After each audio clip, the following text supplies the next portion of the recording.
YouTube, what is good? Welcome to today's video. Today, we're going to be learning how to create a more natural, subtle feeling edit to our photos using Lightroom. We're going to be taking our photo from this to this. I'm going to show you exactly how I do it, my step-by-step process. These photos today are from a recent trip that I went on, and when I was editing the photos, I got to thinking, not much has to be done to these photos. We just got to add a little bit more of that extra salt on top, a little bit more of something to make them stand out, but they don't have to be crazy. We want to keep these edits natural and real feeling to the real trip that I went on. So I'm going to show you how to do that today. When I first got started with my photography career, when I first started getting clients, this was something I really struggled with. It was extremely difficult for me because I got used to doing photography in one way. I would shoot one way, I would edit the photos one way. And then I had clients say, hey, these photos, they're too edited. There's too much going on, there's too much contrast, the colors are changed too much. We need something more natural. And it took me a long time to really figure out how to do this in a way that worked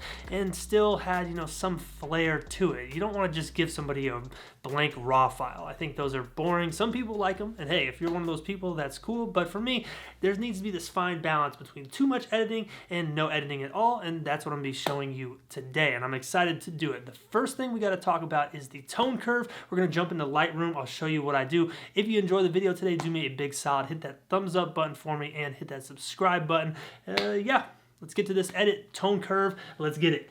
So the first thing that we're going to do on this edit is go down to the tone curve right here. Now we're not going to be working in the point curve today. We're going to just work in the simple basic tone curve and use these sliders down here to get us a nice starting point to this edit. This is where the majority of this natural feeling is going to come from with this image. Now, why are we using the tone curve? It's pretty simple. When you're using these basic adjustments up here, which we will work in eventually, these basic adjustments have sort of like a Lightroom algorithm worked into them.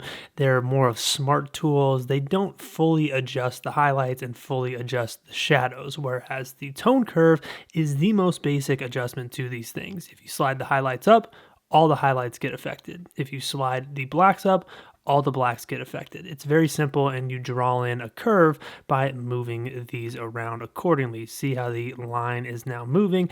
I prefer this because we can take this tone curve that we make here and apply it to other images, which we will do. So first thing we're going to do is bring our highlights down as a whole. We're just going to flatten these out just a little bit. I think right about there looks solid. We can always check the before and after. Yeah, there we go. Just flattened out those highlights slightly. Now we're going to bring our lights up a little bit. We're going to bring these to right about here. Add a little bit of punch back into our image. Right there looks good. Once again, let's check the before and after. Boom, loving the way that looks already. Now we're going to work on these darks. We're going to bring our darks down just slightly. I don't want to go too much because it will really crush everything. So we're going to go down to right about there. And now we're going to bring our shadows down as well quite a bit. This is pretty much the standard curve you'd get. It's a standard S curve. Shadows down to right there.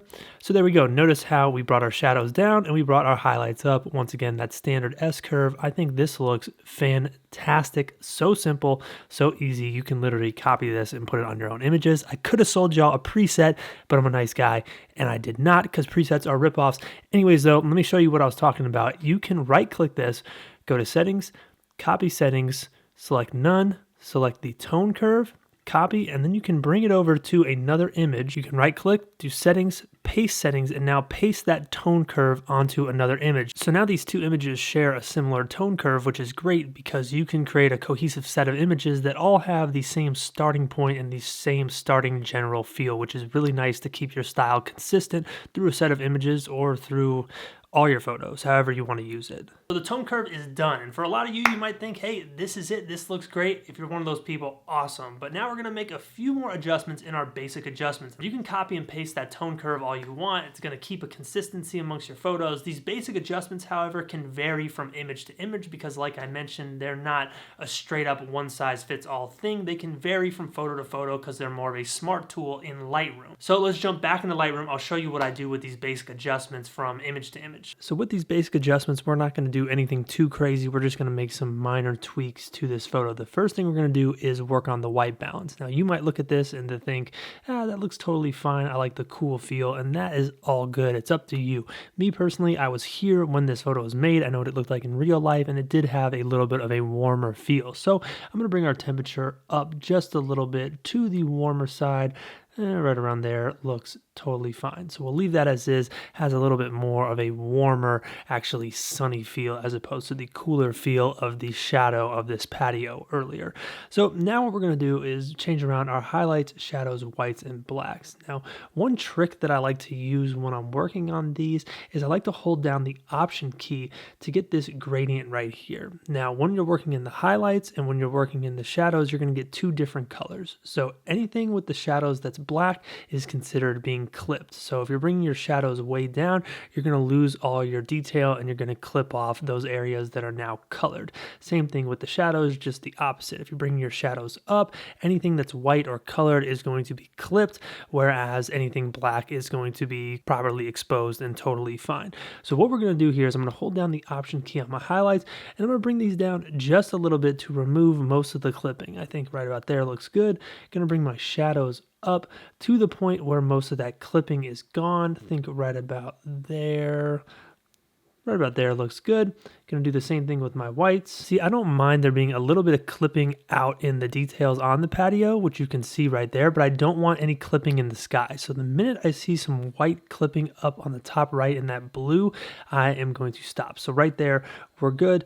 Now with the blacks, same thing. I'm okay with a little bit of clipping in the chair, but I don't want any on her.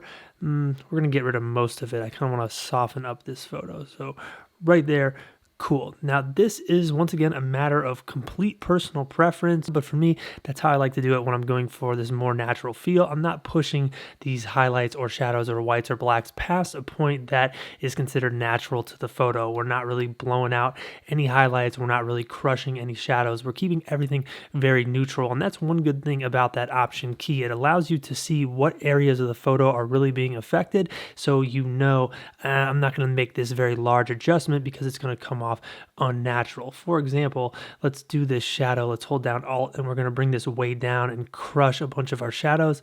That doesn't look super natural. It looks very edited, as opposed to here, it has a little more natural eyeball feel. Now, one last thing I'm going to do is bring my saturation down very, very, very slightly, just a little bit. The colors are nice and punchy on this photo, but I think they need to be brought down just a little bit. So I'm going to bring my saturation down to -5, and our basic adjustments look good. So now basically the photo could be considered done. I think you could go ahead and turn this thing in, but there's a few more tweaks I want to make, the big one being the colors. There's a little bit going on in the skin tone here that I want to correct and make feel a little more subtle and a little more natural. So let's edit these colors. So to get rid of some of this red tone to the skin to make it feel a little bit more natural, what I'm going to do is I'm going to go down to our HSL/color sliders over here, and I'm going to click on HSL. Now what I'm going to do is first go over to our saturation. I'm going to click on this right here. I'm going to click the selection dot, I guess is what you would call it, and I'm going to go over to the area of her skin where I think the red hue is at its most prominent, which is on her shoulder, which is no surprise. We were out in the sun quite a bit on this trip. So I'm going to click on this right here. I'm going to hold down that click and I'm going to move it up. And if I move it up, notice how the saturation increases in the reds and the oranges on those sliders. That's because I selected a pixel that has both orange and red in it. This is a great way to make adjustments to two colors at once. Obviously, your skin isn't just one tone. It's not just orange or just red. So by using this selection tool, you can make a change to the skin tone and make the adjustment to both colors at once. It's very convenient and nice. So what I'm going to do is I'm going to slide this down just a little bit. That's a little too much. So what's happening right here is too much orange is coming out. So I'm going to now make an adjustment with this slider to the red. I'm going to bring this red down just a little bit. Think right about there. Looks good. Check the before and after. We're good. So obviously, sometimes it works perfect to use that selector. Sometimes it doesn't. For this one, it was pulling the oranges down too much and the red's not enough, so I could have made more selections, but for the video it's easier just to do it that way. But I think right now we look pretty good. So now I'm going to jump over to the hue tab and make some small adjustments over here as well. These reds I'm going to move a little bit more towards the orange side, try to balance out that color just slightly, and I'm going to move this orange hue just a little bit over to the yellow side. I think that looks really good. Boom. Notice how we just softened up those colors. We balanced them out. This is once again something that you just have to look at and see for yourself. Pay attention to what's going on in the photo. Notice what colors are oversaturated, which ones are undersaturated, and move them accordingly. But once again, the biggest key, we're not making any major adjustments here. They're just very, very small micro adjustments to enhance the photo, but not take it past the point that's considered normal or natural. Now, I actually forgot to make a deletion down here when I was bringing this photo into editing. So we did add a little bit of blue saturation into the sky. Once again, a very subtle edit, but just a little bit right here to give us that added punch up top. I think that looks really good. Maybe we'll go like 7. That looks good. So color adjustments are done now. Now, the last little bit on top of the photo is the sharpening settings. Now, Lightroom has its automatic sharpening that it does. This is cool, but there is just one big thing that you can do to make this sharpening much better and affect your image in a much better way. Let's get it. So this last step utilizes this detail panel down here. We're going to be working in the sharpening area. Now, this is the default for most people when you upload a photo into your Lightroom. You get sharpening amount 40, detail 25, masking 0. Every single time you need to come down here and you need to click on the option key, and you are going to now create a mask for this sharpening. So any area that is white is going to be sharpened. Any area that is black is not going to be sharpened. I do this with every single photo because you don't need to sharpen the entire thing. The blue sky does not need to be sharpened. So what we're going to do is we're going to bring this right around to 75, and now only the areas that are white are going to be sharpened. So basically the key areas of the photo, things like the curtain, the hat, Katie, the book, all those nice outlines to get everything to pop, but we're not sharpening unnecessary pieces of the photo. So if you want, you can bring some detail up. I might bring it to about 30, and I might bring the overall sharpening down just a little bit. I think naturally a photo is not super sharp. Like, think about when you look at something through your eyeball, it's not hyper sharp. So to get a real natural feeling photo, you want to balance out this sharpening just a little bit. So for me, we're going to keep the sharpness right around 20, 25-ish, bring the detail up a little bit on those masked areas, and make sure we use a mask.